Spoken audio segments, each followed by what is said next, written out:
Tú nunca fuiste invitada, se rió mi hijo cuando canceló mi viaje. Así que yo decidí que él tampoco estaría invitado a mi vida nunca más. Pero no sabía que él ya había planeado algo mucho peor para mí. Hoy voy a contarte algo que nunca pensé que contaría. Y si tú, por un segundo, sientes que esto te resulta familiar, solo te pido que dejes un like y te suscribas, porque esta historia puede ayudar a alguien a acercarse al amor de Dios. Amén. Me llamo Eusebia Ramírez, tengo 63 años y vivo en una casita modesta del barrio de Santa Tere, aquí en Guadalajara.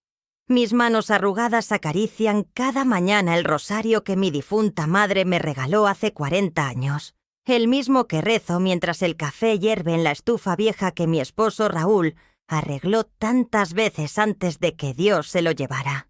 La casa huele a lavanda y a soledad, a tortillas hechas a mano que ya nadie viene a comer, a oraciones susurradas en la madrugada, cuando el silencio se vuelve tan pesado que hasta respirar duele. Llevaba 2 meses contando los días, 2 meses marcando con una cruz roja cada fecha en mi calendario de la Virgen de Guadalupe, 2 meses durmiendo mal de la emoción. Mi hijo Mateo, mi único hijo, vive en Madrid con su esposa Irene y mis 2 nietos, esos angelitos que solo conozco por las fotos que me manda por WhatsApp una vez al mes, si acaso. Esta vez me había dicho, con esa voz distante que usa cuando me habla por teléfono como si yo fuera una tía lejana, y no la mujer que lo parió, que me quería ya para el cumpleaños del pequeño Gael. Ven, mamá, me había dicho 3 meses atrás. Los niños preguntan por ti. Irene dice que está bien. Casi no lo podía creer. Era la primera vez en 6 años que me sentía invitada a algo que no fuera misa de domingo, en la parroquia de San José, donde me siento siempre en la misma banca, la tercera del lado derecho, donde nadie se sienta a mi lado porque todos tienen familias que los acompañan, y yo tengo solo mi bolsa gastada con estampitas de santos y pañuelos húmedos de tanto llorar. Saqué mis ahorros de la cajita de lata donde guardo mis monedas. 1.500 pesos que había juntado centavo por centavo, peso por peso, vendiendo los tamales que hago los fines de semana en el mercado de Analco. Compré el boleto con mis propias manos temblorosas, sintiendo que cada peso que gastaba era como una oración hecha realidad. Fui a la mercería de Doña Carmen y compré la tela más bonita que encontré, una tela azul cielo con florecitas blancas, para bordar una mantita con los nombres de mis nietos, Mateo Gabriel y Gael Alejandro, con letras doradas que brillaran como mi amor por ellos. Pasé las noches en vela bordando cada letra con el cuidado de quien teje sueños en hilo. Mis dedos artríticos dolían, pero el corazón me cantaba. Preparé 3 docenas de tamales oaxaqueños, los mismos que le encantaban a Mateo cuando era niño, y corría descalzo por esta misma cocina pidiendo: «Uno más. Mamá, uno más». Los envolvé con tanto amor como si estuviera envolviendo pedacitos de mi alma. 2 días antes del vuelo, cuando ya tenía la maleta lista sobre mi cama, esa maleta vieja de cuero café que Raúl me regaló para nuestra luna de miel a Puerto Vallarta hace 35 años, sonó el teléfono. Era Mateo. Su voz sonaba extraña, fría, como cuando era adolescente y me mentía sobre dónde había estado. «Vieja», me dijo. Y esa palabra me cayó como un balde de agua helada porque nunca me había hablado así. Mira, todo se complicó. Sentí que el piso se movía bajo mis pies. «¿Qué pasó, mi amor?», le pregunté, aferrándome al teléfono como si fuera una tabla en medio del océano. «Irene dice que la casa está muy pequeña. Los niños ya tienen sus planes. En realidad, nunca fue una invitación oficial». Las palabras me golpearon como puñetazos. Me senté en la orilla de la cama, mirando la mantita bordada que descansaba sobre mi ropa doblada. «¿Qué quieres decir, hijo?». «Que tú nunca fuiste invitada, mamá». Y entonces se rió. Una risa seca, cruel, que no reconocí. Una risa que me partió el alma en pedazos tan pequeños que hasta ahora los sigo recogiendo. Fue más como una idea que luego, pues, ya no encaja. Además, aquí todo es muy diferente. No sé si vayas hacia entender cómo vivimos nosotros. Y mi boleto, mi hijo. Ya tengo todo listo. Los tamales, la mantita. Pues cancélalo. No te vas a morir por no venir, ¿no? Y ahí estaba otra vez esa risa que sonaba como cristales rompiéndose dentro de mi pecho. Colgué el teléfono con las manos temblando. Me quedé ahí sentada, viendo mi maleta abierta como una herida, viendo la mantita bordada que ahora parecía burlarse de mi ingenuidad, los tamales en el refrigerador, el boleto sobre la mesa de noche. Todo era evidencia de una ilusión que había construido sola, como una niña jugando a las casitas. Esa noche no pude dormir. Me levanté a las 3 de la madrugada y me fui a la cocina a calentar leche con canela, como hacía mi mamá cuando yo era pequeña y tenía pesadillas. Pero esta pesadilla era real, y no había brazos maternos que me consolaran porque los únicos brazos que conocían mis dolores ahora estaban fríos bajo la tierra del panteón de Mezquitán. Tomé mi rosario y me senté en el sillón gastado de la sala, donde la foto de Raúl me sonríe desde el marco dorado que compré en el mercado de San Juan de Dios. Le hablé a Dios como cuando era niña, cuando creía que Él escuchaba cada susurro, cada lágrima, cada corazón roto. ¿Para qué viví, Señor?, le pregunté a la oscuridad. ¿Para esto? ¿Para ser descartada como una bolsa vacía? ¿Para que mi propio hijo se ríe de mí como si yo fuera una broma? Pero esa madrugada, Dios guardó silencio. Y yo me quedé ahí, abrazando mi rosario, sintiendo que era la mujer más sola del mundo. Al amanecer, cuando los primeros rayos de sol se colaron por las cortinas descoloridas de mi sala, seguía ahí sentada con el rosario entre mis dedos entumecidos. No había dormido ni un minuto. Cada vez que cerraba los ojos, escuchaba esa risa de Mateo repitiéndose como un eco maldito en mi cabeza. Me levanté como pude, con las rodillas que me crujen desde hace años por tanto estar de pie vendiendo tamales en el mercado, y fui a la cocina a hacer café. Pero cuando abrí la alacena y vi el frasco de café que había comprado especial para cuando llegara de Madrid, el caro, el de grano entero que cuesta el doble, pero que quería tener para celebrar mi regreso con historias de mis nietos, se me quebró algo más adentro del pecho. Fue entonces cuando los recuerdos me cayeron encima como una avalancha que había estado conteniendo durante años. Todos los sacrificios que hice por ese hijo ingrato, todos los pesos que gasté, todas las noches que me desvelé, todas las veces que me humillé por él. Cuando Mateo cumplió 18 años y dijo que quería estudiar en la Universidad de Guadalajara, yo trabajaba en una fábrica de textiles 12 horas diarias. Mis manos quedaban en carne viva de tanto manejar las máquinas, pero cada peso que ganaba iba directo a su educación. Vendía gelatinas en la puerta de la escuela los fines de semana, hasta que una madre de familia me gritó que era una pena ver a la mamá de Mateo trabajando como una cualquiera en la calle. «Es para mi hijo», le dije con la cara ardiendo de vergüenza, «para que tenga un futuro mejor». Cuando se graduó de administración, no me invitó a su graduación. Dijo que era muy temprano y que era mejor que me quedara en casa descansando. Yo me enteré que había sido porque llevó a la mamá de su novia de entonces, una muchacha fresa de Providencia que me veía como si fuera basura cada vez que iba a recoger a Mateo a nuestra casa. Después vino lo de España. «Mamá, me salió una oportunidad de trabajo en Madrid, pero necesito dinero para el vuelo y los primeros meses». No lo pensé ni un segundo. Vendí las joyas de mi mamá, esas que había guardado como tesoro durante 20 años. El anillo de matrimonio de oro que se había quitado antes de morir, los aretes de perlas que había heredado de mi abuela, la pulsera que mi papá le regaló en su primer aniversario. «Son para emergencias», me había dicho mi mamá antes de cerrar los ojos para siempre. Pues la emergencia era que mi hijo necesitaba volar hacia su nueva vida. Le di 15.000 pesos, todo lo que conseguí. «Te lo voy a pagar en cuanto me establezca», me prometió mientras contaba los billetes como si fuera dinero encontrado en la calle. «En 2 meses máximo, mamá». Eso fue hace 6 años. Nunca me devolvió ni un peso. Cuando se casó con Irene, ni siquiera me avisó.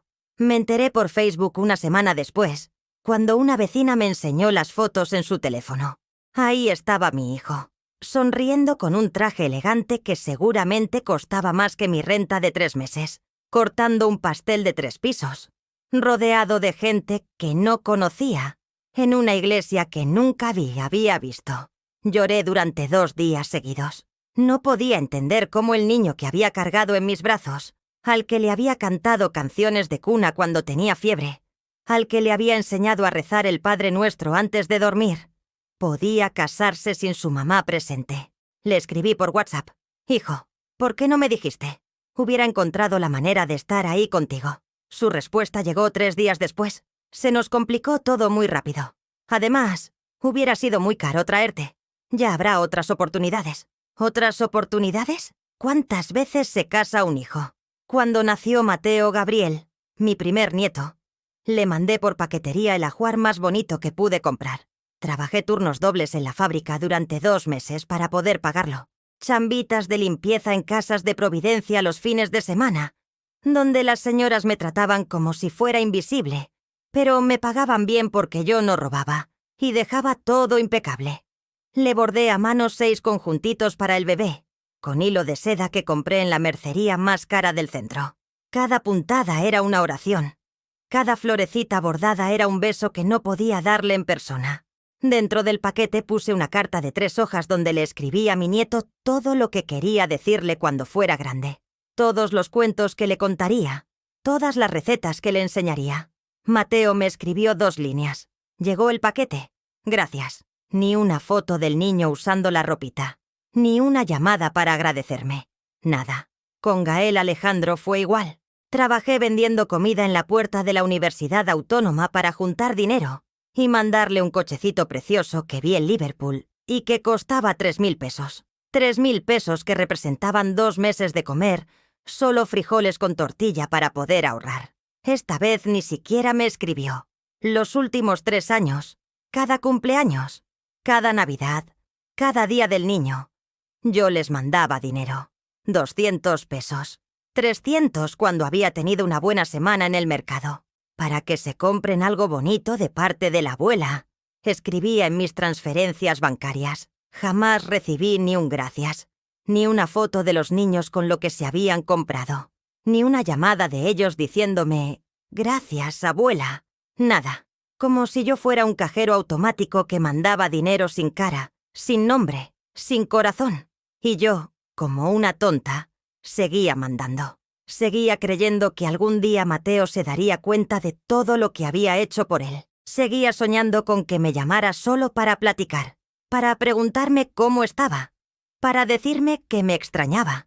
En las noches, cuando la soledad se volvía insoportable, me arrodillaba frente al altar que tengo en mi recámara.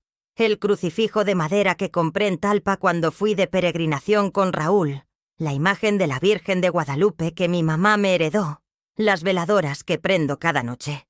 Y le suplicaba a Dios que ablandara el corazón de mi hijo. «Virgen Santísima», le decía mientras las lágrimas me caían sobre las manos juntas. «Tú que eres madre, tú que conoces el dolor de ver sufrir a un hijo, ayúdame a entender por qué el mío me trata así. ¿Qué hice mal? ¿En qué fallé? ¿Por qué me castiga con su desprecio?» Pero cada noche, el silencio era la única respuesta. Y yo me quedaba ahí, de rodillas sobre el piso frío, sintiendo que mis oraciones se estrellaban contra el techo como pájaros perdidos. Ahora, sentada en mi cocina con el café frío en las manos, mirando la maleta abierta desde el cuarto, entendía que todos estos años había sido una idiota. Una vieja tonta que confundió el amor de madre con ser el tapete donde mi hijo se limpiaba los zapatos cada vez que necesitaba algo. La mantita bordada me seguía mirando desde la cama, con esos nombres dorados que ahora parecían letras de burla. ¿Cuántas horas había pasado bordando con amor a 2 nietos que ni sabían que existía su abuela? ¿Cuántas noches me había desvelado imaginando sus caritas, inventando conversaciones que nunca tendríamos? Por primera vez en 6 años, me pregunté si Dios realmente estaba escuchando mis oraciones, o si yo era tan invisible para él como lo era para mi propio hijo. Esa misma tarde, decidí salir de la casa porque las paredes se me estaban cayendo encima.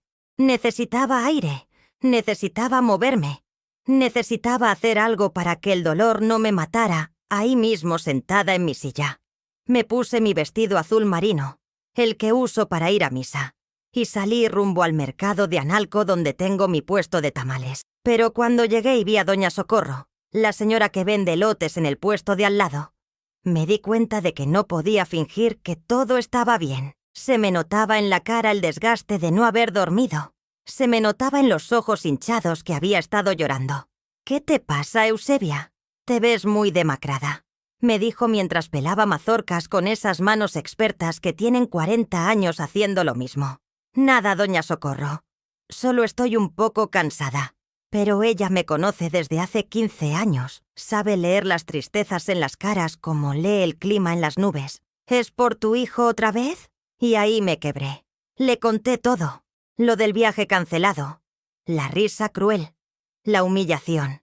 Ella me escuchó mientras seguía pelando elotes, moviendo la cabeza con esa tristeza que solo entienden las madres que han sido despreciadas por sus propios hijos. «Ay, mija», me dijo cuando terminé de hablar. «¿Por qué sigues esperando algo de ese muchacho? Ya te demostró cómo es. Ya te enseñó que para él no vales nada. Pero es mi hijo, doña Socorro. Es lo único que tengo. No, mija, tú te tienes a ti. Y eso es mucho más de lo que él tiene». Sus palabras me siguieron resonando toda la tarde. Caminé por las calles de mi barrio como sonámbula, viendo a las familias que salían de misa de 6 en la parroquia de San José. Ahí estaban los Hernández con sus 3 nietos. Don Roberto cargando al más pequeñito, mientras su esposa platicaba con la nuera. Ahí estaban los García, toda la familia junta rumbo a cenar, a casa de la abuela, como todos los domingos. Yo entré a la iglesia cuando ya casi no había nadie. Me senté en mi banca de siempre y traté de rezar, pero las palabras no me salían. Era como si tuviera la garganta llena de arena. Miré al Cristo crucificado que cuelga arriba del altar, esa imagen que me ha dado consuelo durante tantos años, y por primera vez en mi vida me sentí enojada con él. «¿Por qué?», le pregunté en silencio. «¿Por qué me das un hijo que me desprecia? ¿Por qué me haces vivir esta soledad tan horrible? ¿Qué pecado cometí para merecer esto?». Pero el Cristo siguió ahí, callado, con esa expresión de dolor que ahora me parecía burlona, como si su sufrimiento fuera más importante que el mío, como si 3 clavos fueran peor que 63 años de desamor. Salí de la iglesia más vacía de lo que había entrado. Cuando llegué a casa, encendí la televisión para hacer ruido y no sentir tanto el silencio. Estaban dando las noticias de la noche. Una nota sobre una señora de Zapopan que había ganado la lotería y estaba celebrando con toda su familia. Ahí estaba ella, rodeada de hijos, nueras, nietos, todos abrazándola, todos felices por su suerte. «Mi mamá se lo merece», decía uno de sus hijos frente a las cámaras. «Ha trabajado toda la vida para darnos lo mejor. Ahora nos toca a nosotros cuidarla». Apagué la televisión de un manotazo. No podía ver ni un segundo más. Me fui a mi recámara y me senté en la orilla de la cama, frente a la maleta que seguía abierta como una herida. Tomé la mantita bordada y la apreté contra mi pecho. Olía a los hilos nuevos, a las horas de trabajo, a la ilusión que había puesto en cada puntada. Fue entonces cuando sonó mi teléfono. Por un momento mi corazón brincó pensando que podía ser Mateo, que tal vez había recapacitado, que tal vez se había dado cuenta de lo cruel que había sido conmigo. Pero no era él. Era un número que no conocía.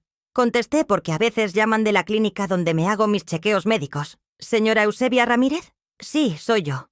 «Habla Irene, su nuera». Se me cortó la respiración. En 6 años Irene nunca me había llamado directamente. Siempre era Mateo el que me hablaba, si es que me hablaba. «Irene, qué sorpresa. Señora Eusebia, yo quería hablarle sobre lo que pasó con el viaje». «¿Qué pasa, hija?». Le dije hija porque siempre le he dicho así, aunque ella nunca me haya dicho mamá. «Es que... bueno, yo quiero que sepa que la casa sí está pequeña y que los niños sí tienen sus actividades. Pero también quiero que sepa que...». Se quedó callada un momento tan largo que pensé que se había cortado la llamada. ¿Qué, Irene? Que Mateo no quería que viniera, porque dice que aquí tenemos una vida muy diferente y que usted no va a entender nuestro nivel social. Dice que le da pena que sus amigos la conozcan. Cada palabra era como un puñal, pero al mismo tiempo, era la primera vez en años que alguien me decía la verdad. También dice que ya está muy vieja para andar viajando sola y que qué tal si se enferma aquí y nos toca cuidarla. «Entiendo», logré decir, aunque la voz se me quebró. «Señora, yo yo no estoy de acuerdo con él, pero es mi esposo y... No tienes que explicarme nada, Irene. Entiendo perfectamente. Los niños sí preguntan por usted, sobre todo Gaelito. Siempre pregunta cuándo va a conocer a su abuela de México. Eso fue lo que me terminó de destrozar. Saber que mis nietos preguntaban por mí, pero que su papá les mentía, que les decía que yo no podía venir, que yo no quería conocerlos. ¿Puedo hablar con ellos? Mateo no está ahorita. Salió con unos amigos. Pero si usted quiere... No importa. Mejor no. Porque sabía que si escuchaba la voz de mis nietos, si los oía decir mi abuela aunque fuera una sola vez, me iba a morir de la tristeza de saber que era la primera y probablemente la última vez. Colgué el teléfono y me quedé ahí sentada, con la mantita en las manos, entendiendo por fin la magnitud de mi situación. No era solo que mi hijo no me quisiera, era que se avergonzaba de mí. Era que yo era un estorbo para la vida que él había construido lejos de México, lejos de su barrio humilde, lejos de su mamá que vende tamales en el mercado. Esa noche no pude ni intentar dormir. Me quedé toda la madrugada sentada en la sala, viendo por la ventana las calles vacías de mi colonia, escuchando los ladridos lejanos de los perros callejeros, sintiendo que yo era igual que ellos, una criatura abandonada que nadie quería en su vida. A las 5 de la mañana, tomé una decisión. Fui a la cocina. Agarré una tijera y corté la mantita bordada en pedazos pequeños. Cada corte era liberador y doloroso al mismo tiempo. Los nombres dorados de mis nietos quedaron destrozados, convertidos en hilos sueltos que tiré a la basura junto con todos mis sueños de abuela. Después fui al cuarto y cerré la maleta. La guardé en el closet, arriba del ropero donde no la pudiera ver. Y me prometí a mí misma que nunca más volvería a esperar nada de Mateo. Pero por dentro, algo se había roto para siempre. Y por primera vez en mi vida, me pregunté si valía la pena seguir viviendo así. 3 días después de cortar la mantita, cuando creí que ya había tocado fondo, la vida me enseñó que siempre se puede caer más profundo. Estaba en el mercado de Analco, tratando de vender tamales como si nada hubiera pasado, cuando llegó don Evaristo, el señor que vende periódicos en la esquina de mi calle. «Doña Eusebia», me dijo con esa cara de quien trae noticias que no sabe si dar o quedarse callado. «¿Usted sabía que su hijo anda preguntando por notarios aquí en Guadalajara?» Se me helaron las manos. Dejé de amasar la masa que estaba preparando para el día siguiente. «¿Cómo dice, don Evaristo?» «Sí, ayer lo vi en el centro, en las oficinas que están por la catedral. Iba vestido muy elegante. No parecía el mismo muchacho que se fue hace años. Estaba con una señora que parecía abogada, de esas que cargan portafolios y andan de tacones. Pero mi hijo está en España, don Evaristo. Debe haber sido alguien que se le parece». «No, doña, era él». Lo saludé y hasta me contestó, pero muy raro, como apurado. Cuando le pregunté que cuándo había llegado, me dijo que andaba resolviendo unos asuntos familiares importantes. El corazón se me empezó a acelerar de una manera muy fea. Mateo había llegado a México y no me había avisado. Había estado en la ciudad quién sabe cuántos días y no había venido a verme. ¿Está seguro de que era él? Segurísimo, doña. Hasta se veía más gordo y con barba. Pero era él. Traía unos zapatos carísimos y un reloj que brillaba mucho. Esa tarde no pude vender ni un tamal. Me quedé ahí sentada en mi puesto, dándole vueltas a lo que don Evaristo me había dicho. ¿Qué asuntos familiares podía estar resolviendo Mateo sin avisarme? ¿Por qué había venido en secreto? Cuando llegué a casa, revisé mi teléfono 1000 veces para ver si tenía algún mensaje o llamada perdida. Nada. Llamé a su número de España. Me salió buzón. Le mandé un WhatsApp. «Hijo, ¿estás bien? Me dijeron que andas en Guadalajara». No me contestó. Al día siguiente, doña Carmen de la mercería me paró en la calle cuando iba rumbo al mercado. «Eusebia, ¿todo bien en tu familia?» «Sí». «¿Por qué me pregunta?» «Es que ayer vi a tu muchacho en el Banco Santander de la Calzada, el que está junto a la farmacia Guadalajara. Estaba haciendo unos trámites en la sección de ejecutivos, de esos escritorios donde solo atienden a gente con mucho dinero. Otra puñalada. El banco donde tengo mi cuenta de ahorros. El banco donde está el testamento que hice hace 5 años, cuando Raúl murió. Donde dejé todo a nombre de Mateo, porque pensé que era lo correcto. ¿Por qué una madre siempre deja todo a sus hijos? ¿Estaba solo? No. Iba con la misma señora de ayer, la del portafolios. Se veían muy serios, hablando en voz baja. Y cuando salieron, tu hijo se veía muy contento. Hasta se reía. Esa noche no pude ni probar la comida. Me quedé sentada en la mesa de la cocina, tratando de entender qué estaba pasando. ¿Por qué Mateo estaba en bancos y notarías? ¿Por qué no me había dicho que había venido? Que era tan urgente que no podía esperarse. Al tercer día, la señora Refugio, que vive en la casa de enfrente, tocó mi puerta muy temprano en la mañana. Eusebia, perdóname que te moleste, pero anoche pasó algo muy raro. ¿Qué cosa, doña Cuco? Como a las 11 de la noche, vi que llegó un taxi a tu casa. Se bajó un hombre que parecía tu hijo, pero más grande, no sé, más imponente. Tenía llaves de tu casa. Se me cortó la respiración. ¿Entró a mi casa? Sí, pero solo unos minutos. Prendió luces, anduvo por todos los cuartos, hasta se asomó por las ventanas como si estuviera midiendo algo. Después se fue. Nunca tocó la puerta, nunca te buscó. Era como si estuviera checando que no estuvieras. Las piernas se me aflojaron. Tuve que sentarme en el sillón de la sala. ¿Estás segura de que era él? Bastante segura, aunque se veía muy cambiado. Más serio, más frío. Y fíjate que cuando se fue, no se llevó nada, pero agarró unos papeles de tu mesa del comedor y los estuvo viendo con una lámpara de mano.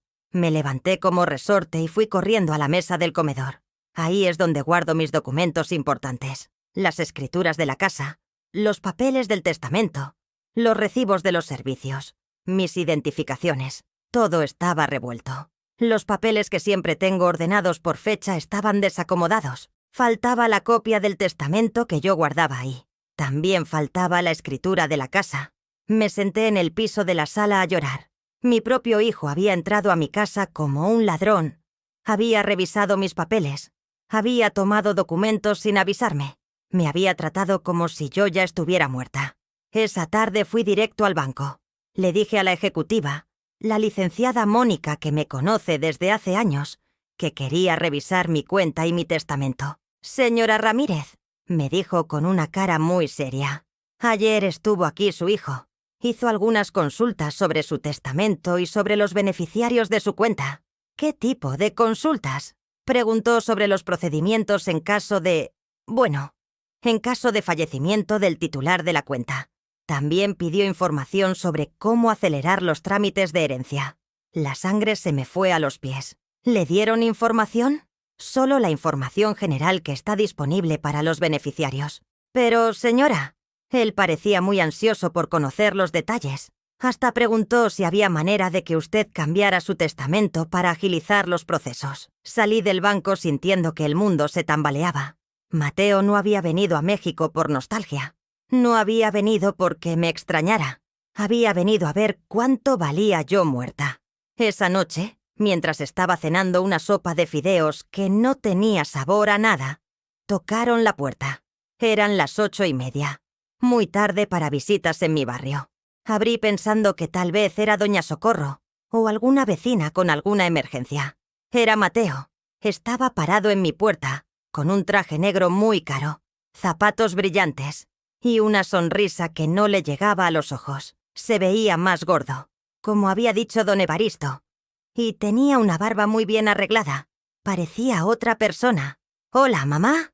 «Mateo, hijo». «¿Cuándo llegaste?» «Hace unos días. Tenía unos asuntos que resolver». «¿Por qué no me avisaste? Te hubiera preparado tu comida favorita. No era necesario. Fue un viaje muy rápido». Se quedó parado en la puerta, sin hacer el menor intento de abrazarme o de entrar. Era como si estuviera viendo a una extraña. «¿Puedo pasar?» «Claro, hijo. Es tu casa». Entró y se quedó de pie en la sala, viendo todo con esos ojos calculadores que no reconocía. Era la mirada de alguien que está evaluando propiedades, no la de un hijo que regresa al hogar de su infancia. «¿Cómo están los niños? ¿Cómo está Irene?» «Bien.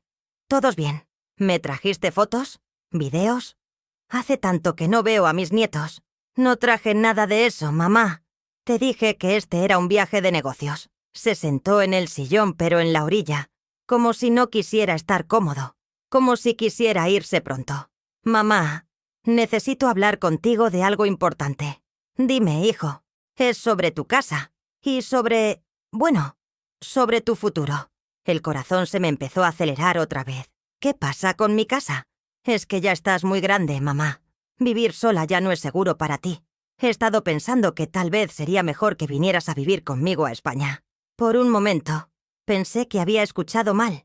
Después de todo lo que había pasado, después de cancelarme el viaje, ¿ahora me estaba invitando a irme a vivir con él? ¿En serio, hijo? Pero claro, tendrías que vender la casa y firmar algunos papeles para que yo pueda manejar tus cuentas desde allá. Ya sabes, para evitar complicaciones. Y ahí fue cuando entendí todo. No me quería a mí, quería mi casa, quería mi dinero. Quería que firmara papeles que me dejaran sin nada mientras él se quedaba con todo. ¿Y si no quiero irme de México? Pues entonces tendrías que buscar algún lugar más apropiado para tu edad. Un asilo, tal vez. Aquí en Guadalajara hay algunos muy buenos. La palabra asilo me golpeó como una bofetada. Mi propio hijo me estaba amenazando con meterme a un asilo si no le entregaba todo lo que tenía. Mateo, yo creí que me estabas invitando porque me querías cerca. Se rió. Esa misma risa fría de la llamada telefónica. Mamá, seamos realistas. Tú allá no vas a encajar. Pero es la única manera de que pueda cuidarte apropiadamente. Cuidarme. Como si yo fuera un perro viejo que hay que mantener amarrado en el patio trasero. Esa noche, después de que Mateo se fue dejando en el aire su amenaza del asilo, no pude dormir ni un minuto. Me quedé sentada en la sala hasta el amanecer, dándole vueltas a cada palabra que me había dicho, a cada gesto, a esa mirada fría que nunca había visto en los ojos de mi hijo. A las 6 de la mañana, cuando apenas empezaban a cantar los gallos del vecino, tomé una decisión que me cambiaría la vida para siempre. Me levanté, me bañé, me puse mi vestido negro de los domingos y salí rumbo al centro de Guadalajara. Primera parada.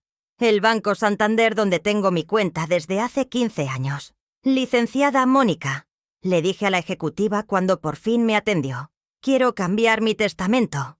Todo. Completo. ¿Está segura, señora Ramírez? Es una decisión muy importante. Nunca he estado más segura de algo en mi vida. Le expliqué que quería quitar a Mateo como beneficiario de todo. Casa, cuenta de ahorros, seguro de vida. Todo. Quería dejarlo a nombre de una fundación que cuidara ancianas abandonadas, algo que había visto anunciado en la televisión local. Necesito que busque usted misma esa fundación, licenciada, la que ayuda a señoras como yo, que tienen hijos que las quieren meter al asilo. La licenciada Mónica me miró con una tristeza que entendía perfectamente. Había visto muchos casos como el mío. ¿Está completamente segura? Una vez que firmemos estos documentos, licenciada, mi hijo vino desde España no a verme, sino a ver cuánto valgo muerta. Quiere que le firme papeles para que él maneje todo desde allá. Me amenazó con el asilo si no cooperó. ¿Usted cree que debo dejarle aunque sea un peso? Entiendo perfectamente, señora. Procedamos. Tardamos toda la mañana llenando papeles, firmando documentos, haciendo oficial que Mateo Ramírez ya no heredaría absolutamente nada de Eusebia Ramírez. Cada firma era una liberación. Cada papel firmado era como quitarme una cadena invisible que me había estado ahorcando durante años. ¿Quiere que le mandemos una copia de los documentos nuevos?, me preguntó la licenciada. No, que se entere cuando trate de reclamar algo que ya no es suyo. Salí del banco sintiendo algo extraño en el pecho. No era felicidad todavía, pero tampoco era esa tristeza aplastante de los últimos días. Era algo parecido a... ¿dignidad?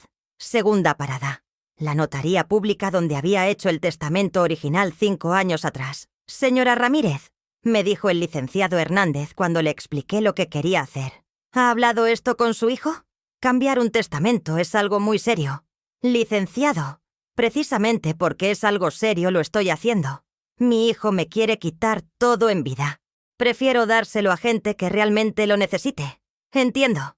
Pero debo advertirle que una vez que hagamos este cambio, será irreversible a menos que usted decida modificarlo nuevamente. Perfecto.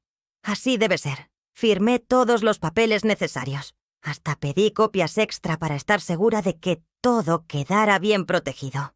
El licenciado me dio una carta certificada donde constaba que el testamento anterior había sido anulado completamente. Cuando salí de la notaría, por primera vez en semanas tenía hambre. Hambre de verdad. Me fui a una fonda cerca de la catedral y pedí un plato de pozole rojo con todas las guarniciones.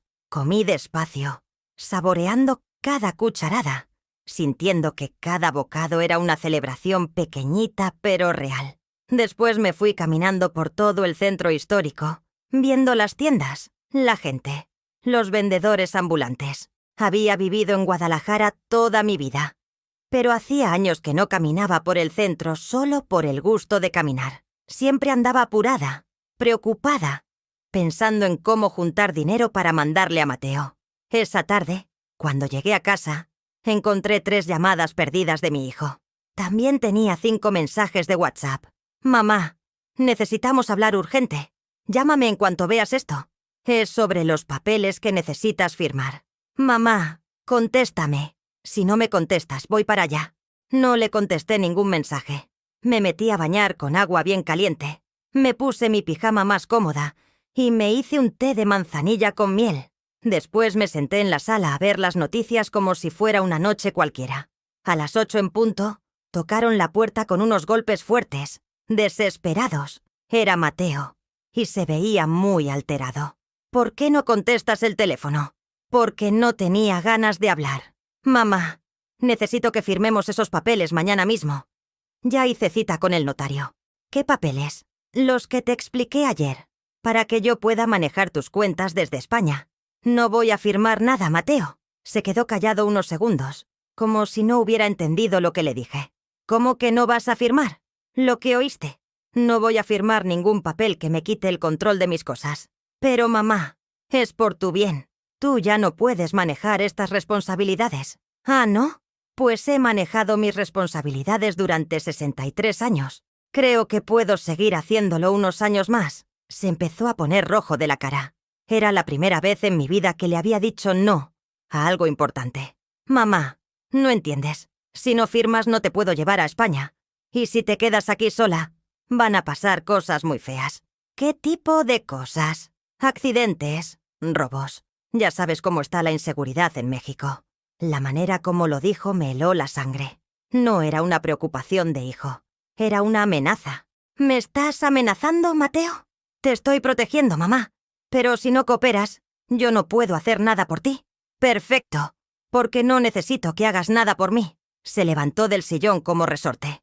«¿Estás loca? ¿Crees que puedes vivir para siempre de vender tamales? ¿Crees que esta casa vale algo? ¿Crees que tu dinero de la cuenta de ahorros te va a alcanzar para cuando te pongas enferma?» «No lo sé, Mateo. Pero lo que sí sé es que prefiero morirme pobre y con dignidad que rica y humillada». «¿Dignidad?», se rió con esa risa horrible que ya conocía muy bien. «¿Qué dignidad puede tener una vieja que vende comida en un mercado?» Esa frase fue la gota que derramó el vaso. Me levanté del sillón y lo miré directo a los ojos. La dignidad de una mujer que trabajó toda su vida para darle educación a un hijo ingrato. La dignidad de una madre que vendió las joyas de su mamá para pagarle el viaje a España a un muchacho que ahora se avergüenza de ella. La dignidad de una señora que sigue siendo honesta, aunque su propio hijo la quiera estafar. «Yo no te quiero estafar». «¿Ah, no? Entonces, ¿por qué viniste en secreto? ¿Por qué te metiste a mi casa como ladrón a revisar mis papeles? ¿Por qué fuiste al banco a preguntar sobre procedimientos de muerte? ¿Crees que soy tonta?» Se quedó pálido. No esperaba que yo supiera todo eso. «Mamá, tú nada. Ya sé qué tipo de hijo tengo. Y ya tomé mis decisiones en consecuencia». «¿Qué decisiones?» «Eso ya no te importa. Lo que sí te importa saber es que mañana mismo te regresas a España y no vuelves a molestarme. No puedes correrme. Soy tu hijo. Eres mi hijo. Pero esta es mi casa. Y en mi casa se respeta a la dueña». Mateo se quedó parado ahí, respirando como toro, sin saber qué decir. Por primera vez en su vida, su mamá le había puesto límites. Por primera vez, le había dicho no. Por primera vez, lo había puesto en su lugar. «Te vas a arrepentir, mamá. Cuando estés enferma y sola, te vas a acordar de esta conversación. Puede ser, pero prefiero arrepentirme de haberle dicho no a un hijo malo que arrepentirme de haberle dicho sí. Se fue dando un portazo que hizo temblar toda la casa. Pero en lugar de asustarme, ese portazo me sonó a libertad. Esa noche dormí profundamente por primera vez en semanas. Soñé con mi mamá, que me sonreía y me decía: «Muy bien, mija, ya era hora de que te defendieras». Al día siguiente, muy temprano, me levanté y me puse mi mejor vestido. Tenía algo muy importante que hacer. Ese algo importante que tenía que hacer era ir a la parroquia de San José a ver al padre Miguel, el sacerdote que me había confesado durante los últimos 10 años y que conocía toda mi historia con Mateo. Necesitaba hablar con alguien que entendiera mi situación desde la fe, porque por dentro todavía tenía dudas sobre si había hecho lo correcto. «Padre», le dije después de contarle todo lo que había pasado, «¿cree usted que esté pecando al cortarle la herencia a mi hijo? La Biblia dice que debemos honrar a los padres, pero ¿qué pasa cuando los hijos no honran a sus madres?»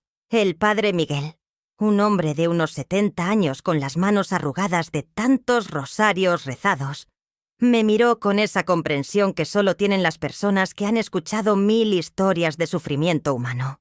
«Eusebia, honrar no significa permitir que te maltraten. Jesucristo mismo nos enseñó que debemos ser prudentes como serpientes y sencillos como palomas. Tú estás siendo prudente al protegerte de alguien que te quiere hacer daño, pero es mi hijo, padre, y precisamente porque es tu hijo, tienes que enseñarle que sus acciones tienen consecuencias. A veces el amor verdadero requiere límites firmes». Sus palabras me tranquilizaron el corazón. Salí de la parroquia sintiéndome en paz con mi decisión. Pero esa tranquilidad no duró mucho. Al tercer día después de haber corrido a Mateo de la casa, empezaron a pasar cosas extrañas. Primero fue el teléfono. Sonaba a todas horas, pero cuando contestaba, nadie hablaba. Solo silencio del otro lado, como si alguien estuviera checando que yo estuviera en casa. Después comenzaron las visitas nocturnas. Desde las 11 de la noche hasta las 3 de la madrugada, pasaban carros muy despacio frente a mi casa. Se detenían unos minutos, con las luces apagadas, y después se iban. El ruido de los motores me despertaba y me quedaba pegada a la ventana, viendo las sombras de los vehículos que no lograba identificar. Doña Refugio, mi vecina de enfrente, me confirmó que no eran imaginaciones mías. «Eusebia, esos carros no son del barrio, y los hombres que se bajan a veces se ven muy raros, como que están vigilando tu casa». El cuarto día, cuando regresé del mercado en la tarde, encontré la cerradura de mi puerta forzada. Habían entrado a mi casa, pero de manera muy extraña. No se habían llevado nada valioso. La televisión seguía ahí. Mis pocos trastes de plata estaban en su lugar. Hasta mi cochinito de barro, donde guardo las monedas para las emergencias, no lo habían tocado.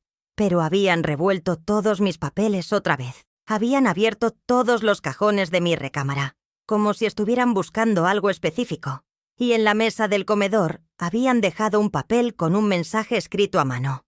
«Todavía estás a tiempo de cambiar de opinión». Las manos me temblaron cuando leí esas palabras. No era la letra de Mateo, pero él era el único que sabía lo que había hecho con el testamento. Esa noche no me atreví a quedarme sola en la casa. Me fui donde doña Socorro, que vive 3 casas más abajo, y le pedí si podía dormir en su sillón. «Claro que sí, mija, pero esto ya se está poniendo muy feo. Deberías hablar con la policía». «¿Y qué les voy a decir? ¿Que mi hijo está mandando gente a asustarme porque cambié mi testamento? ¿Quién me va a creer?» Al día siguiente, muy temprano, tomé el autobús y me fui al centro otra vez. Esta vez mi destino era diferente. La oficina de un abogado que me había recomendado la licenciada Mónica del Banco. El licenciado Javier Morales tenía un despacho pequeño pero limpio en una calle cerca del Teatro Degollado. Era un hombre joven, de unos 40 años, que me recibió con mucha paciencia pese a que yo llegué sin cita. «Señora Ramírez», me dijo después de escuchar toda mi cosele mi historia, «lo que me está contando es muy grave. Su hijo está usando tácticas de intimidación para forzarla a cambiar sus decisiones legales. Eso es coerción y es delito. ¿Usted cree que él realmente me haría daño? Señora, cuando una persona está dispuesta a mandar extraños a intimidar a su propia madre, está dispuesta a cualquier cosa. Necesitamos tomar medidas preventivas inmediatamente. El licenciado me explicó que podíamos levantar una denuncia por amenazas y acoso. También me sugirió que pidiera una orden de restricción contra Mateo, para que no pudiera acercarse a mí ni a mi casa. Pero hay algo más importante, me dijo con una seriedad que me asustó. Necesito que deposite copias de todos sus documentos importantes en una caja de seguridad. Y necesito que escriba una carta explicando toda esta situación, firmada ante notario, donde deje constancia de que si le pasa algo, su hijo es el principal sospechoso. ¿Cree que las cosas puedan llegar tan lejos? Señora, he visto casos donde la codicia convierte a las personas en monstruos. Su hijo ya cruzó muchas líneas. No sabemos dónde va a parar. Esa tarde hice todo lo que el licenciado me había recomendado. Renté una caja de seguridad en otro banco, guardé ahí copias de todos mis documentos y escribí una carta de 6 páginas donde expliqué con lujo de detalles todo lo que había pasado desde que Mateo llegó a México. Si algo me sucede, escribí al final de la carta, si tengo un accidente, si me enfermo repentinamente, si desaparezco, por favor investiguen a mi hijo Mateo Ramírez. Él es quien tiene motivos para intentar y hacerme daño. Firmé la carta ante el notario y dejé instrucciones precisas de que fuera entregada a las autoridades si yo no aparecía por el banco durante más de una semana. Cuando regresé a mi casa al atardecer, encontré a Mateo esperándome en la puerta, pero ya no era el mismo Mateo alterado de hace una semana. Este estaba calmado, sonriente, hasta amable, y eso me dio más miedo que todas sus amenazas anteriores. «Hola, mamá. ¿Podemos hablar? ¿Qué quieres, Mateo? Quiero pedirte perdón. Me porté muy mal contigo. El estrés del trabajo, los problemas económicos, no es excusa, pero me tenía muy alterado. Su cambio de actitud era tan radical que me puso los nervios de punta. Este no era arrepentimiento, era otra estrategia. ¿Y? Pensé que tal vez podríamos llegar a un acuerdo. No necesitas firmar todos esos papeles. Solo... tal vez podrías considerar dejarme algo en el testamento. No todo, pero algo.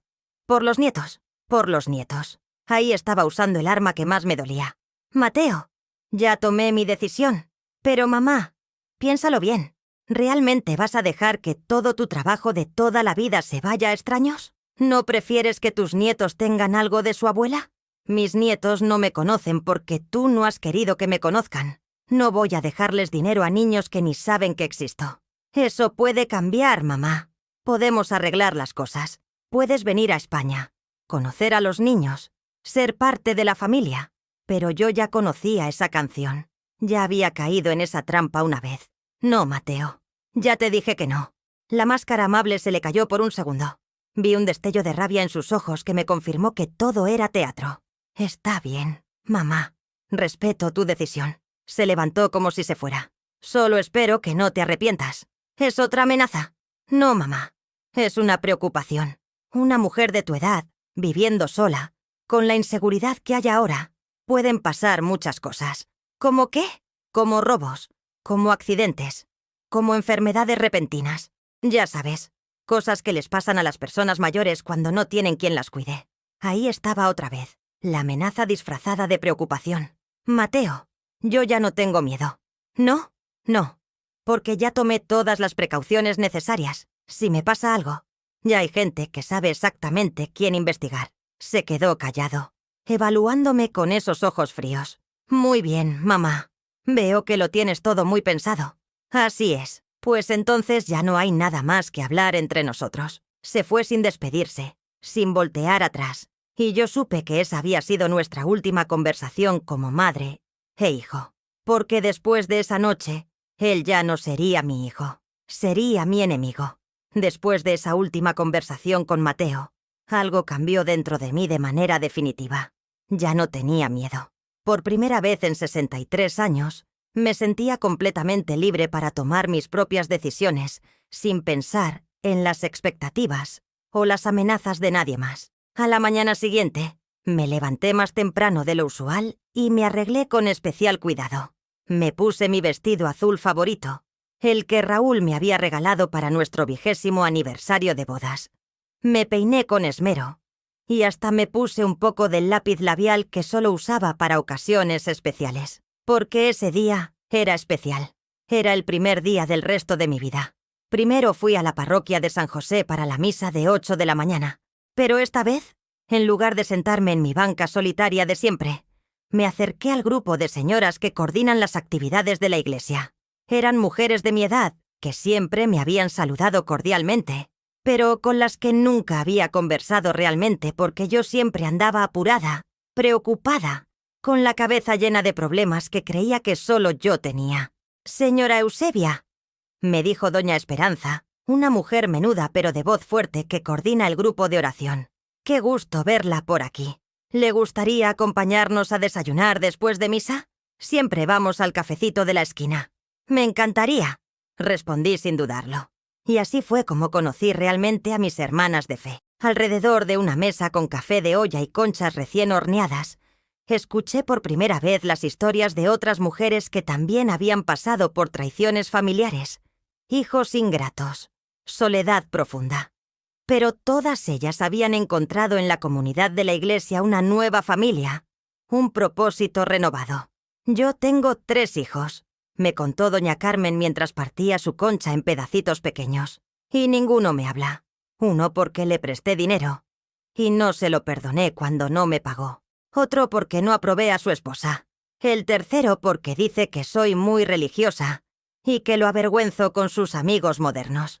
«¿Y cómo hace para no sentirse sola?», le pregunté. «Pues aquí están mis hermanas», señaló al grupo de mujeres que la rodeaban. «Y aquí está mi trabajo. Visitamos enfermos en el hospital. Preparamos comida para gente que no tiene. Organizamos posadas para los niños del barrio. Mi vida tiene propósito, aunque mis hijos no lo entiendan». Doña Esperanza tomó mi mano por encima de la mesa. «Eusebia, te voy a decir algo que a mí me cambió la vida. El día que entendí que la familia no es solo la de sangre, sino la que Dios pone en tu camino para amarte y cuidarte. Ese día nací de nuevo». Sus palabras me llegaron directo al corazón. Por años había pensado que sin Mateo y mis nietos, yo no tenía familia. Pero ahí estaba, rodeada de mujeres que me recibían con los brazos abiertos, que me ofrecían su amistad sin pedir nada a cambio, que me veían como hermana sin importar de dónde venía o qué había hecho mal en el pasado. «¿Hay alguna actividad en la que pueda ayudar?», pregunté. «Por supuesto», exclamó doña Esperanza. «Los martes visitamos a los ancianos del asilo San Rafael. Los jueves preparamos desayunos para los niños de la calle, que duermen cerca del mercado. Los sábados hacemos rosario comunitario en el parque. Y los domingos, después de misa, tenemos grupo de estudio bíblico». «Me apunto a todo», dije sin pensarlo 2 veces. Y así comenzó mi nueva vida. El martes siguiente fui por primera vez al asilo San Rafael. Era un lugar limpio pero triste, lleno de personas que, como yo había estado a punto de estar, habían sido abandonadas por sus familias. Pero cuando llegamos con doña Esperanza y las otras señoras, llevando flores del jardín de la iglesia y dulces caseros, los rostros de los abuelitos se iluminaron como si fuéramos visitas de otro mundo. «Llegaron las chaparritas», gritó don Aurelio, un señor de 85 años que había sido abandonado ahí por sus hijos hace 3 años. Ya era hora. Pasamos toda la tarde escuchando sus historias, jugando lotería, cantando canciones de Pedro Infante y Jorge Negrete. Yo les llevé tamales dulces que había hecho especialmente para ellos, y cuando vi cómo se les iluminaban los ojos al probarlos, entendí algo muy importante. Mi comida, mi cariño, mi tiempo, valían muchísimo para gente que realmente los apreciaba. Los jueves en el mercado, preparando desayunos para los niños de la calle, descubrí otra faceta de mi nueva misión. Esos niños, algunos de apenas 8 o 9 años, me recordaban a Mateo cuando era pequeño. Pero a diferencia de mi hijo, estos niños me agradecían cada tortilla caliente, cada vaso de chocolate, cada sonrisa que les daba. «Señora Eusebia», me dijo Kevin, un niño de 12 años con los ojos más inteligentes que he visto, «usted cocina igual que mi abuela. Ella murió el año pasado y por eso ando en la calle. Pues ahora yo voy a ser tu abuela de adopción», le dije, y lo vi sonreír por primera vez desde que lo conocía. Los sábados en el parque, rezando el rosario bajo la sombra de los laureles, encontré una paz que no había sentido en años. Éramos como 20 mujeres, todas de diferentes edades y circunstancias, pero unidas por la fe y por las ganas de hacer algo bueno en el mundo. Cuando rezábamos por los hijos que nos habían lastimado, cuando pedíamos perdón por nuestros rencores, cuando agradecíamos por las bendiciones que sí teníamos, yo sentía que el corazón se me llenaba de una luz tibia y reconfortante. Gracias, Señor, rezaba mientras las cuentas del rosario pasaban entre mis dedos, por mostrarme que hay otra manera de vivir, por darme hermanas cuando mi hijo me quitó el derecho de ser madre, por enseñarme que el amor no se mendiga, se comparte con quien lo valora. Los domingos en el grupo de estudio bíblico, leyendo las Escrituras con las hermanas, aprendí versículos que parecían escritos especialmente para mi situación. El que más me marcó fue Salmos 27:10. Aunque mi padre y mi madre me abandonen, el Señor me recibirá en sus brazos. ¿Ven?, nos explicaba el padre Miguel durante una de nuestras sesiones. Dios sabe que a veces las familias de sangre nos fallan, pero Él nunca nos abandona. Y cuando nos abandona la familia terrenal, Él nos da familia celestial. Después de 2 meses de esta nueva rutina, me di cuenta de que no había pensado en Mateo en días. No porque hubiera dejado de amarlo. Una madre nunca deja de amar a un hijo, sino porque mi vida estaba tan llena de propósito, de cariño recíproco, de actividades significativas, que ya no había espacio para la tristeza que antes me consumía. Una tarde, mientras ayudaba a doña Carmen a organizar la ropa que habíamos recolectado para las familias necesitadas, me di cuenta de algo asombroso.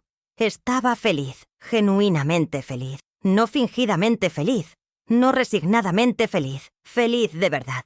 ¿Sabes qué, Carmen?, le dije mientras doblábamos suéteres infantiles. Creo que esta es la primera vez en años que me siento útil de verdad. ¿Cómo que la primera vez? Antes, toda mi vida giraba alrededor de complacer a una persona que nunca estaba satisfecha conmigo. Era como tratar de llenar un balde sin fondo. Aquí, todo lo que doy se multiplica y regresa en forma de cariño, de propósito, de alegría. Así funciona el amor verdadero, mija. Se da sin condiciones y se recibe sin medida. Esa noche, cuando llegué a mi casa, que ya no se sentía vacía sino como un refugio acogedor, después de días llenos de actividad, me senté en la sala con una taza de té y tomé mi rosario. Pero esta vez no era para pedirle a Dios que cambiara a Mateo. Era para agradecerle por haberme librado de una vida de servidumbre emocional. Virgen Santísima, le dije a la imagen de Guadalupe que me ha acompañado toda la vida.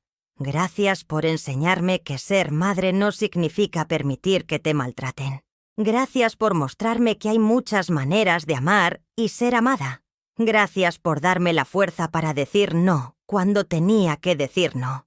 Y por primera vez en décadas, sentí que mis oraciones no se estrellaban contra el techo. Sentí que llegaban directo al cielo, donde Dios y la Virgen me sonreían con orgullo, porque finalmente había aprendido a valorarme como ellos siempre me habían valorado. Al mes siguiente, doña Esperanza me propuso algo que cambió mi vida para siempre. Eusebia, hemos estado pensando. Tu casa es grande y tú vives sola. ¿Has considerado la posibilidad de convertirla en un hogar de paso para mujeres en crisis? ¿Cómo?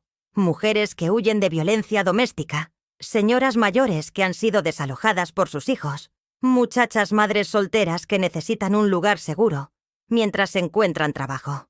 Podríamos hacer tu casa un refugio temporal, registrado ante las autoridades, con apoyo de la Iglesia y del DIFE. La idea me emocionó tanto que esa misma semana empecé los trámites. Mi casa de 3 recámaras podía albergar cómodamente a 4 o 5 mujeres, y yo, que tanto había sufrido por el abandono familiar, podía convertirme en la madre que otras mujeres necesitaban en sus momentos más difíciles. Por fin entendí para qué me había preparado la vida. Todos esos años de sufrimiento, de humillación, de soledad, no habían sido en vano. Me habían enseñado a reconocer el dolor en los ojos de otras mujeres. Me habían dado la fortaleza para sobrevivir las traiciones. Me habían preparado para ser el refugio que yo misma había necesitado cuando Mateo me abandonó. 6 meses después de que Mateo saliera de mi vida para siempre, Mi casa se había convertido en exactamente lo que Dios había planeado que fuera. Un hogar lleno de amor, risas y mujeres que se cuidaban unas a otras como hermanas verdaderas. En la recámara que antes era de Mateo, ahora vive Claudia, una joven de 22 años que huyó de un marido que la golpeaba. Llegó con un ojo morado y el corazón roto, cargando a su bebita de 8 meses. Al principio apenas hablaba. Se la pasaba llorando en silencio mientras arrullaba a su hija, pero poco a poco, rodeada del cariño de todas nosotras, fue recuperando la sonrisa y las ganas de vivir. «Doña Eusebia», me dijo hace unas semanas mientras yo le enseñaba a hacer tamales, «usted me salvó la vida. Si no hubiera sido por este lugar, yo ya estaría muerta. O habría regresado con él». En el cuarto de visitas vive doña Soledad, una señora de 70 años cuyos hijos la echaron de su casa porque querían venderla para repartirse el dinero. Llegó con 3 bolsas de plástico conteniendo todas sus pertenencias y una tristeza en los ojos que me recordó tanto a la mía. Al principio pensé que me iba a morir de la pena. Me contó mientras bordábamos juntas manteles para vender en el mercado. Pero aquí aprendí que los hijos ingratos no son el final del mundo, que una puede empezar de nuevo a cualquier edad. En mi antigua recámara ahora duermo yo, pero también comparto el espacio con Margarita, una muchacha de 19 años que quedó embarazada y fue corrida por sus papás. Ya tiene 7 meses de embarazo y todas estamos emocionadas esperando al bebé, que va a crecer rodeado de abuelitas adoptivas que lo van a amar sin condiciones.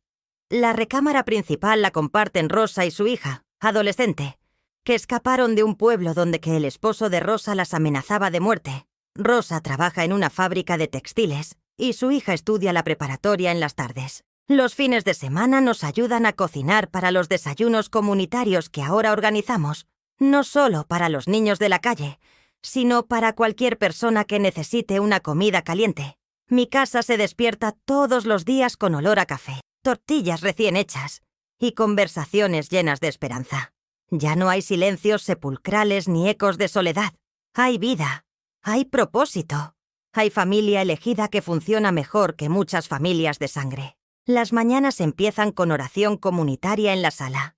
Todas formamos un círculo, tomadas de las manos, y agradecemos por el nuevo día, por el techo que nos cobija, por las hermanas que Dios puso en nuestro camino.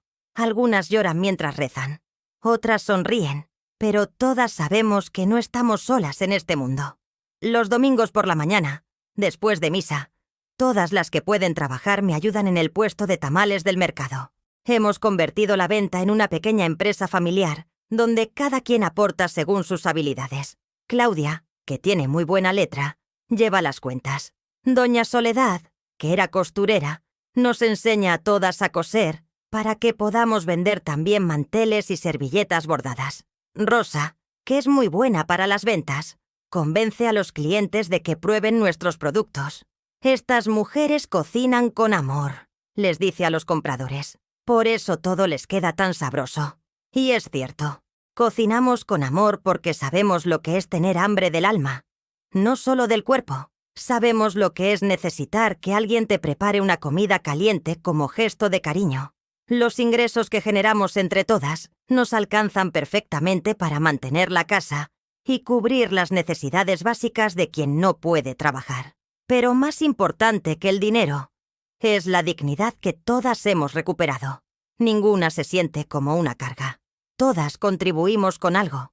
Todas nos sentimos útiles y valoradas. Una tarde, mientras estaba regando las plantas del jardín que hemos sembrado juntas, tomates, cilantro, chile serrano, hierbas de olor, llegó el licenciado Morales, mi abogado, con una noticia que me dejó helada. «Señora Eusebia, vengo a informarle que su hijo presentó una demanda legal para anular el testamento que usted hizo. Alega que estaba usted bajo coerción psicológica y que no tenía capacidad mental para tomar esa decisión». Por un momento el viejo miedo trató de regresar a mi pecho, pero duró solo eso, un momento. «¿Y qué posibilidades tiene de ganar?», le pregunté con una calma que me sorprendió a mí misma. «Prácticamente ninguna.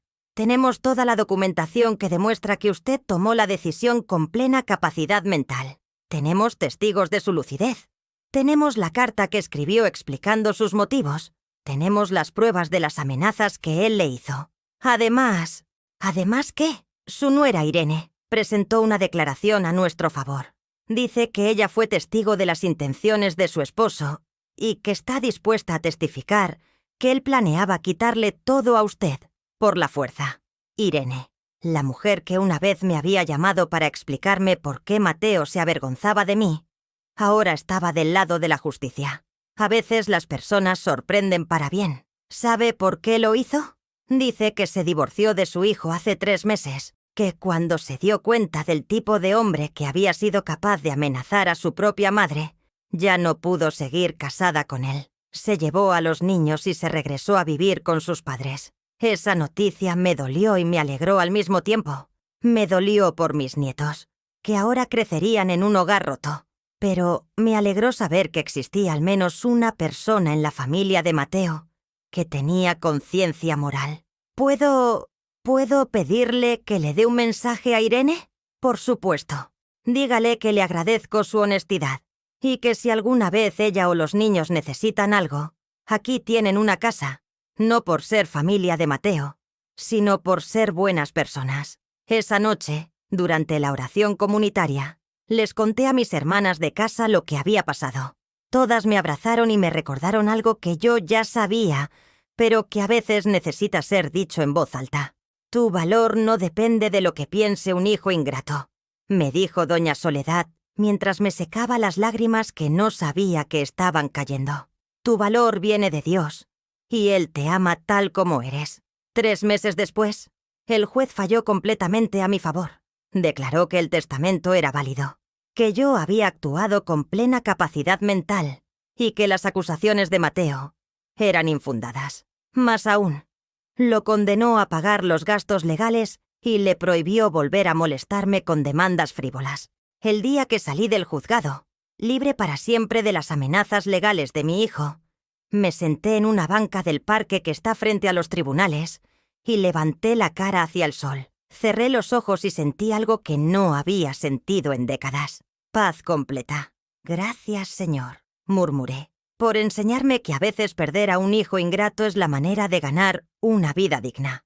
Cuando abrí los ojos, vi a una paloma blanca posada en la banca de al lado, mirándome como si hubiera venido a confirmar que mis palabras habían llegado al cielo. Ahora, mientras escribo estas líneas en mi diario, puedo escuchar las risas de Margarita jugando con su bebé recién nacido, las conversaciones de Claudia y Rosa planificando nuevas recetas para el puesto del mercado, y la voz de doña Soledad cantando una canción de Pedro Infante mientras tiende la ropa en el patio.